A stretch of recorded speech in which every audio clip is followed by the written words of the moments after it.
Noël à Sokoto. Des missiles américains déchirent la Ndr à la nuit.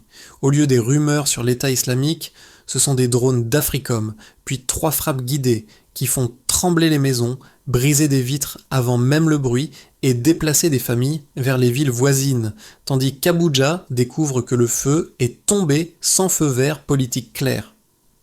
Qui décide quand la coordination devient optionnelle, demande Ibrahim Traoré. Dans ce choc, le Nigeria cherche l'équilibre. Rester partenaire, mais refuser d'être un territoire d'essai, car un précédent, une fois toléré, redessine vite les règles du continent. Cette histoire ne parle pas seulement d'une nuit de frappe, mais d'un test silencieux imposé à tout un continent. En suivant ce fil jusqu'au bout, le public comprend en 10 minutes pourquoi la souveraineté n'est jamais abstraite, comment elle se perd par petites concessions et ce que révèle une action militaire menée sans consentement explicite. L'enjeu est clair. Si une opération présentée comme antiterroriste peut contourner les autorités politiques d'un état-major, alors aucun espace aérien africain n'est pleinement à l'abri d'une décision externe.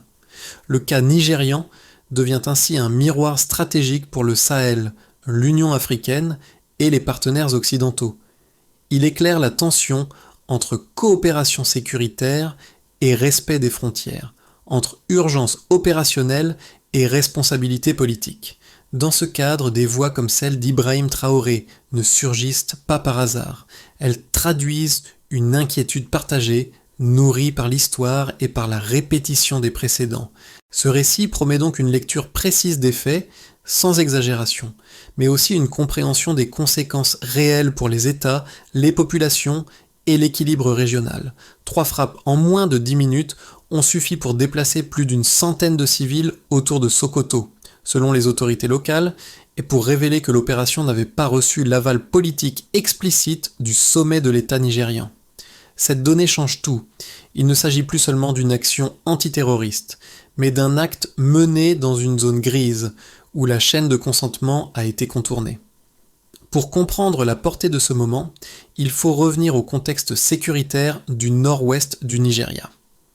La région de Sokoto est depuis des années exposée à des groupes armés, des réseaux criminels et des cellules se réclamant de l'État islamique. Cette pression constante a favorisé une coopération étroite avec des partenaires étrangers, notamment en matière de renseignement aérien et de surveillance par drone. Progressivement, cette coopération est devenue routinière, presque invisible pour l'opinion publique. Dans les semaines précédant Noël, des signaux faibles avaient pourtant été relevés par des analystes nigérians, trajectoire de lancement de drones plus longue, fréquence de communication modifiée, silence inhabituel autour de certaines bases. Ces éléments suggéraient une préparation, mais sans notification officielle ni coordination déclarée. Lorsque les frappes ont eu lieu, elles ont donc pris Abuja de court, non sur le plan militaire seulement, mais sur le plan politique. C'est à ce point précis que l'affaire dépasse le Nigeria. En observant la situation, Ibrahim Traoré et d'autres dirigeants sahéliens y ont vu un précédent. Si une puissance étrangère peut agir ainsi dans un pays de plus de 200 millions d'habitants, doté d'institutions et d'alliances solides, alors la notion de souveraineté devient conditionnelle. Elle dépend non plus du droit, mais de l'urgence invoquée par celui qui frappe. La mini-révélation n'est donc pas la frappe elle-même. Elle réside dans ce glissement discret mais profond entre coopération acceptée et action unilatérale, un glissement qui redéfinit les règles sans débat public ni cadre multilatéral clair. Au cœur de cette séquence, plusieurs acteurs apparaissent comme des repères pour comprendre ce qui s'est joué au-delà des explosions. À Sokoto, les premiers visages sont ceux des habitants déplacés, contraints de quitter leur maison après la rupture des vitres, la panique nocturne et la crainte de nouvelles frappes. Les hôpitaux locaux ont traité des blessures liées aux explosions et au stress, tandis que des écoles situées à moins d'1 kilomètre des zones touchées n'étaient heureusement vides qu'en raison des vacances de Noël. Cet impact humain immédiat donne une mesure concrète à une décision prise loin du terrain. À Abuja, le rôle du président Bola Ahmed Tinubu est central. Sa réaction initiale n'a pas été militaire, mais politique, et symbolique. En choisissant un ton calme, insistant sur l'unité nationale et la maîtrise de l'espace aérien, il a cherché à contenir la peur avant qu'elle ne fragilise la cohésion interne. Cette approche a servi de premier pare-feu face au risque d'escalade, tout en posant une limite claire aux partenaires étrangers. Du côté américain, AFRICOM et l'exécutif à Washington incarnent un autre pôle décisionnel. La communication publique, brève et unilatérale, a mis en avant la nécessité stratégique sans reconnaître explicitement la rupture de procédure.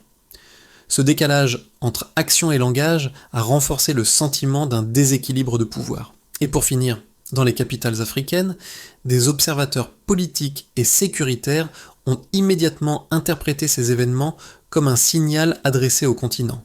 L'impact ne se mesure pas seulement en dégâts matériels, mais en perception, celle d'une souveraineté testée. En quelques heures, l'incident de Sokoto est devenu un point de référence pour évaluer la solidité réelle des partenariats sécuritaires africains. Avant cette nuit de Noël, la situation autour de Sokoto suivait un schéma devenu familier. Les autorités nigérianes faisaient face à une menace diffuse, mêlant groupes armés, criminalité transfrontalière et poches d'insurrection islamiste. La coopération sécuritaire avec des partenaires étrangers, en particulier dans le renseignement aérien et la surveillance, était présentée comme un outil de stabilisation. Officiellement, rien n'indiquait une opération imminente menée sans coordination politique formelle. Puis le déclenchement est survenu dans un silence trompeur. Le 25 décembre, peu avant minuit, des drones ont survolé la zone de manière méthodique, selon des trajectoires que seuls des analystes militaires expérimentés pouvaient reconnaître comme préparatoires. Aucun message d'alerte public, aucun communiqué préalable. En quelques minutes, une première frappe a touché un complexe isolé présenté comme lié à des réseaux djihadistes. L'explosion a été visible à plusieurs kilomètres, brisant des fenêtres avant même que le bruit ne se propage. Le pic de la séquence est arrivé presque immédiatement. Une seconde frappe a visé une zone logistique supposée abriter des armes et du carburant. Puis, en moins de 10 minutes, une troisième a neutralisé une tour de communication, plongeant des villages entiers dans le silence. La rapidité de l'enchaînement a amplifié la panique. Des familles ont fui dans l'obscurité. Des hôpitaux ont été submergés par des blessés souffrant de fractures, de traumatismes liés aux explosions et de crises cardiaques déclenchées par la peur. Militairement, aucune riposte nigériane n'a été engagée, non par incapacité, mais faute d'alerte et d'activation des protocoles. Après le choc initial, les répliques ont pris une autre forme. Quelques heures plus tard, une déclaration succincte d'AFRICOM affirmait que l'opération avait été coordonnée avec les autorités nigérianes. À Abuja, cette version a été discrètement démentie par plusieurs responsables, indiquant que ni le président ni son conseiller à la sécurité nationale n'avaient donné d'autorisation explicite. Cette contradiction a déplacé le centre de gravité de l'événement, de la lutte contre le terrorisme vers la question du consentement et de la souveraineté. La diffusion mondiale d'un message triomphal de Donald Trump, présentant les frappes comme un cadeau de Noël pour la justice, a accentué ce déplacement. Aux yeux de nombreux Africains, le symbole comptait autant que l'acte. Ce n'était plus seulement une opération militaire, mais une démonstration de capacité à agir unilatéralement sur un seul allié. C'est dans ce contexte que des dirigeants sahéliens, dont Ibrahim Traoré, ont interprété la séquence comme un avertissement stratégique. Le déroulé rapide, l'absence de coordination visible et la communication a posteriori ont montré comment un partenariat peut basculer en quelques minutes d'une logique de coopération à une logique d'imposition. Les répliques de Sokoto n'étaient donc pas seulement locales, elles ont résonné dans toute l'Afrique comme la preuve qu'un précédent venait d'être posé. Avant cette nuit, la coopération sécuritaire au nord du Nigeria reposait sur un principe stable. Échange de renseignements, surveillance conjointe, puis action validée par les autorités politiques nationales.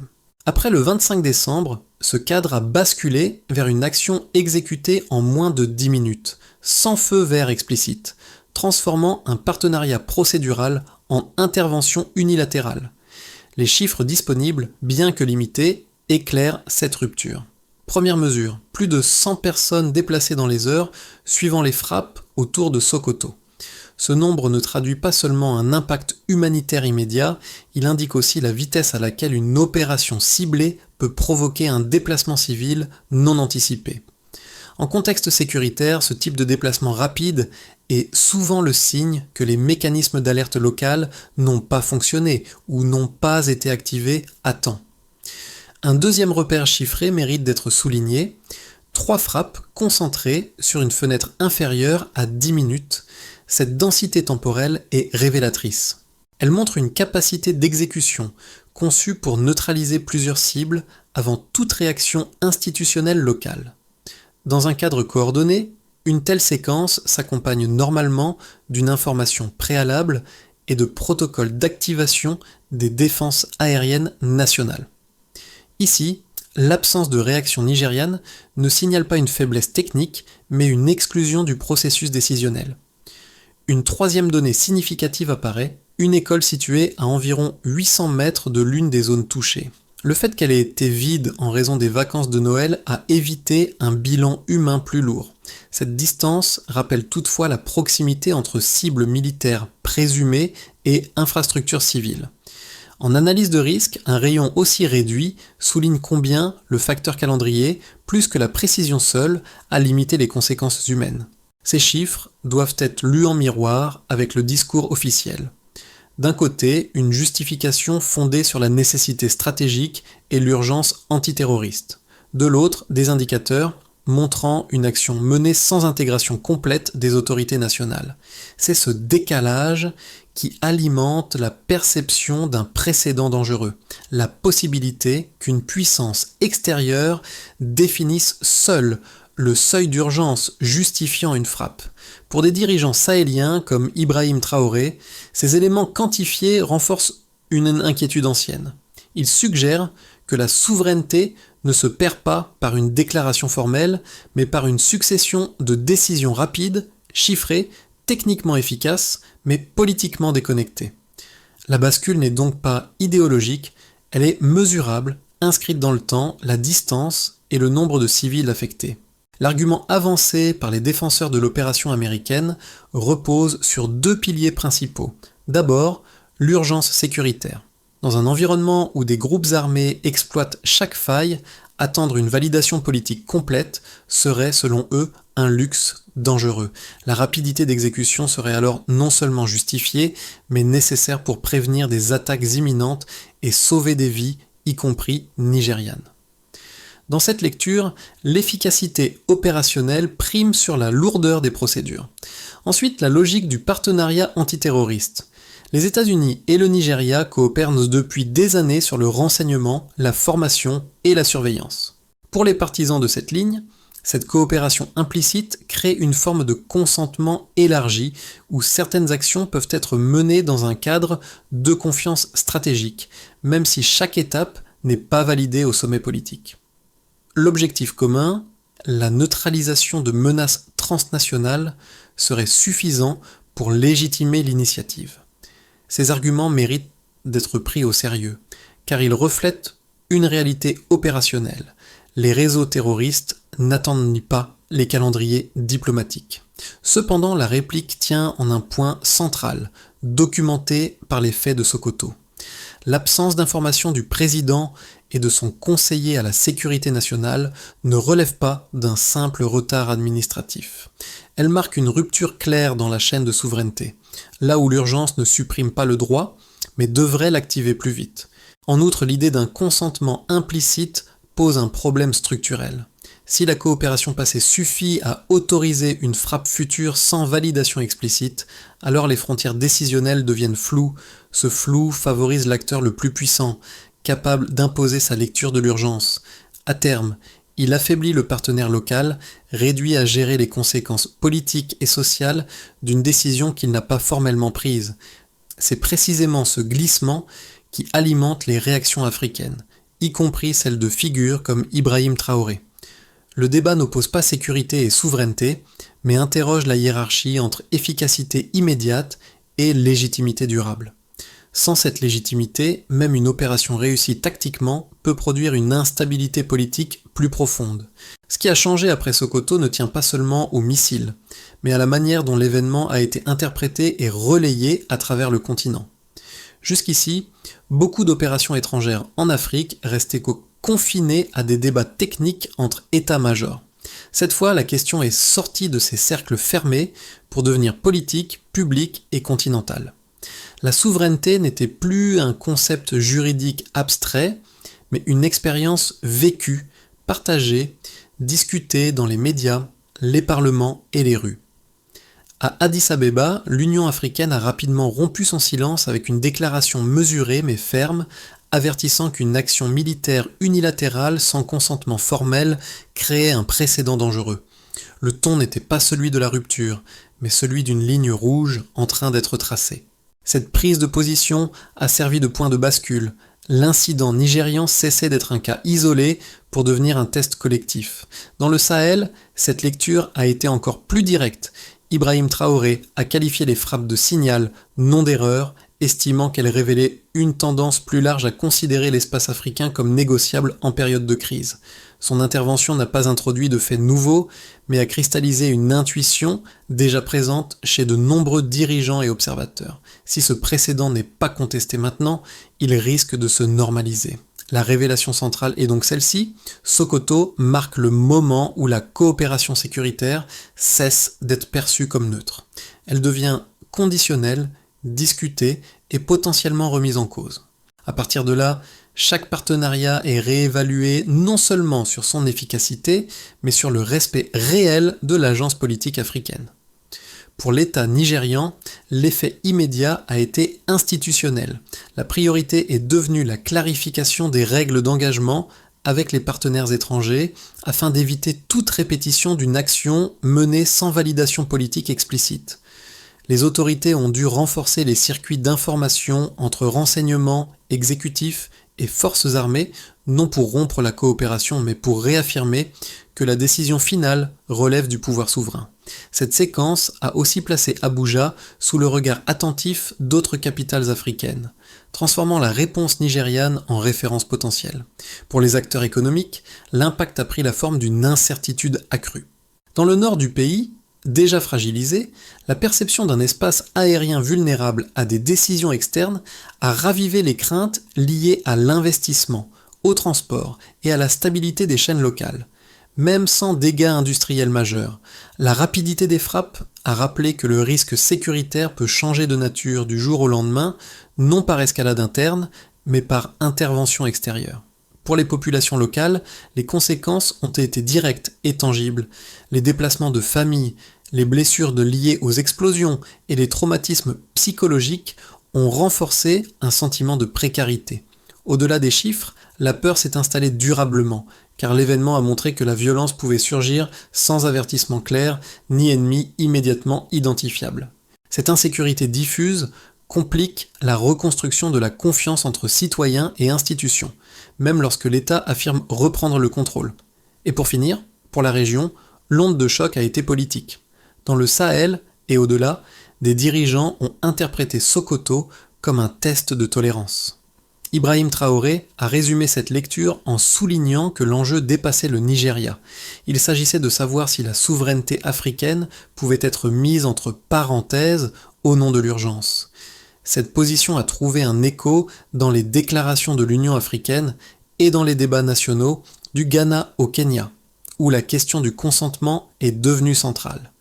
La conséquence la plus durable réside peut-être dans cette convergence. États, entreprises, citoyens et partenaires régionaux ont commencé à relier un même point. L'efficacité sécuritaire ne suffit plus à justifier une action.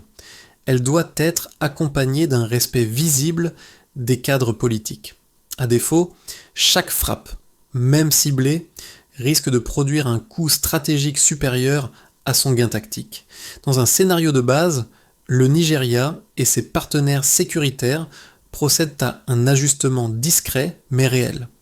Les protocoles de coordination sont renforcés, les circuits d'autorisation clarifiés et les échanges de renseignements continuent sous des règles plus explicites. Dans cette hypothèse, l'incident de Sokoto devient un cas d'école. Il n'entraîne ni rupture majeure ni escalade, mais impose une vigilance accrue. La coopération survit à condition d'être plus formalisée et moins implicite. Le scénario optimiste repose sur une dynamique plus large. L'Union africaine transforme l'épisode en levier politique, en encourageant des cadres continentaux de consultation sur l'espace aérien et les opérations conjointes. Les États africains gagnent en capacité collective, réduisant la tentation d'actions unilatérales extérieures. Dans ce contexte, des figures comme Ibrahim Traoré ne se contentent pas de dénoncer, mais contribuent à structurer une alternative crédible, fondée sur la coordination africaine et la responsabilité partagée. Le scénario le plus préoccupant est celui de la normalisation. Si l'événement est rapidement oublié, d'autres opérations pourraient suivre le même schéma, justifié par l'urgence et la nécessité stratégique. À terme, les États les moins dotés en capacité de surveillance risqueraient d'être davantage exposés, car le précédent serait établi. La coopération sécuritaire glisserait alors vers une relation asymétrique, où la consultation devient optionnelle. Dans ces trois cas, une recommandation de fonds s'impose. Si une action est jugée urgente, alors la transparence doit être proportionnellement renforcée. Plus la décision est rapide, plus la légitimité politique doit être visible. Sans cela, l'efficacité immédiate peut semer les graines d'une défiance durable, difficile à réparer sur le long terme. Au-delà des cercles diplomatiques et militaires, l'épisode de Sokoto a touché un public beaucoup plus large, révélant une sensibilité sociale souvent sous-estimée. Pour de nombreux citoyens nigérians, l'événement a ravivé des souvenirs de crises passées où la peur circulait plus vite que l'information officielle. Le choix initial du calme par les autorités a été perçu comme une tentative de préserver la cohésion, mais il a aussi suscité des débats. Fallait-il parler plus fort ou justement éviter une surenchère verbale susceptible d'aggraver les tensions internes? Dans les espaces publics, des églises au marché, la question centrale n'était pas technique, mais morale. Beaucoup se sont demandé ce que signifie réellement être allié lorsque des décisions vitales sont prises sans consultation visible. Cette interrogation a dépassé les clivages religieux ou régionaux, car elle touchait à une expérience commune, celle de vivre dans un pays dont le ciel peut devenir soudainement un théâtre d'action décidé ailleurs. Dans d'autres sociétés africaines, cette résonance a été immédiate. Des étudiants, des universitaires et des acteurs de la société civile ont relié l'incident à une histoire plus longue de dépendance sécuritaire. Les discussions ne portaient pas uniquement sur les États-Unis ou le Nigeria, mais sur la capacité des pays africains à définir leurs propres lignes rouges. L'événement a ainsi servi de catalyseur intellectuel, transformant une frappe localisée en sujet de réflexion continentale. Pour le public international, enfin, Sokoto a offert un rappel inconfortable. Les opérations présentées comme propres et ciblées ont toujours des effets secondaires humains et politiques. Cette prise de conscience, même diffuse, modifie la manière dont les opinions extérieures perçoivent les partenariats sécuritaires en Afrique. Ce moment de résonance collective suggère une chose: la souveraineté n'est pas seulement une affaire d'État, elle se vit et se discute au niveau des sociétés, là où la confiance se construit lentement et se perd très vite. Commençons par clarifier le cadre institutionnel, la clarification institutionnelle. Les autorités nigérianes peuvent même formaliser des protocoles écrits précisant qui autorise quoi, à quel niveau et dans quel délai, afin qu'aucune opération conjointe ne puisse être interprétée comme implicitement approuvée. Cette étape ne rompt pas la coopération, elle la rend traçable et politiquement assumée. Puis, renforçons la coordination régionale.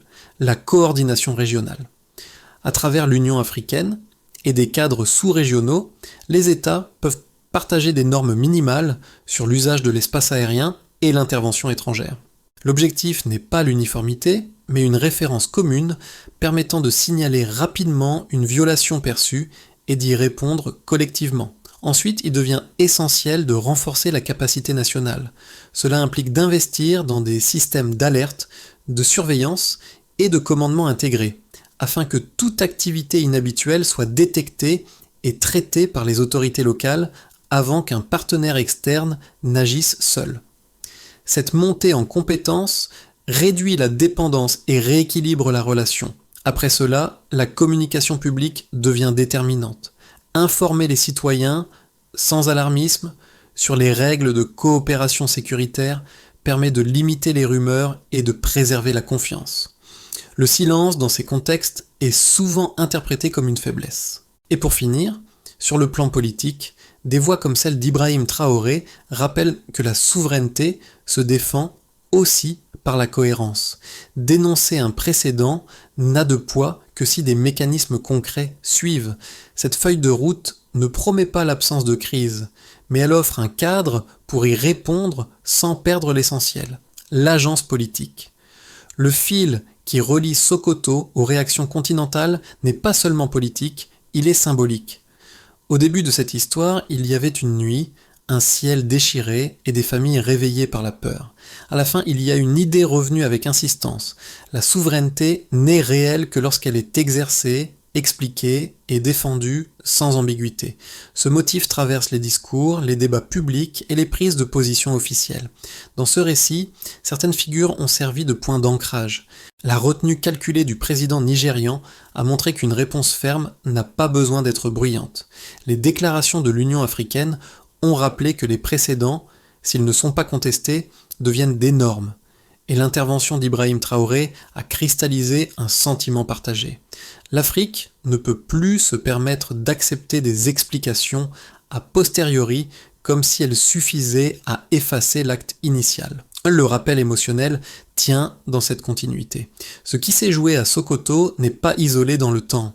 Il s'inscrit dans une mémoire collective faite de coopération utile, mais aussi de déséquilibres répétés. Chaque génération hérite de ses expériences et décide, consciemment ou non, de la ligne à tracer. La phrase qui revient, sur les murs comme dans les discours, résume ce moment. Notre ciel, nos règles. Elle ne ferme pas la porte au partenariat, mais elle fixe une condition. Sans cette condition, la confiance se délite. La question finale n'est donc pas seulement ce que les puissances feront demain, elle est de savoir comment les États africains, ensemble ou séparément, choisiront de répondre lorsqu'un nouveau test se présentera. À ce stade, l'histoire de Sokoto cesse d'être un simple épisode d'actualité pour devenir un point de départ. Elle invite chacun à réfléchir au type de relations internationales que l'Afrique souhaite construire dans les années à venir. Ni rupture brutale, ni acceptation silencieuse, mais une capacité collective à définir des règles claires, comprises par tous, partenaires comme citoyens. Pour les observateurs, ce moment pose une question de méthode autant que de principe. Comment concilier l'urgence sécuritaire avec la transparence politique ? Jusqu'où un État peut-il déléguer sans diluer sa responsabilité ? Et à partir de quel seuil une coopération efficace se transforme-t-elle en dépendance inconfortable ? Ces interrogations ne concernent pas uniquement les gouvernements, elles traversent aussi les sociétés, les universités, les médias et les espaces civiques. L'enjeu symbolique est tout aussi fort. Lorsque des citoyens débattent de leur ciel, de leurs frontières et de leur voix, ils redéfinissent la place qu'ils occupent dans le monde. Ce débat, s'il est mené avec calme et rigueur, peut devenir une force plutôt qu'une fracture. Alors, au-delà de Sokoto, une question reste ouverte. Selon vous, quelles conditions doivent être non négociables pour qu'un partenariat sécuritaire reste légitime et durable ?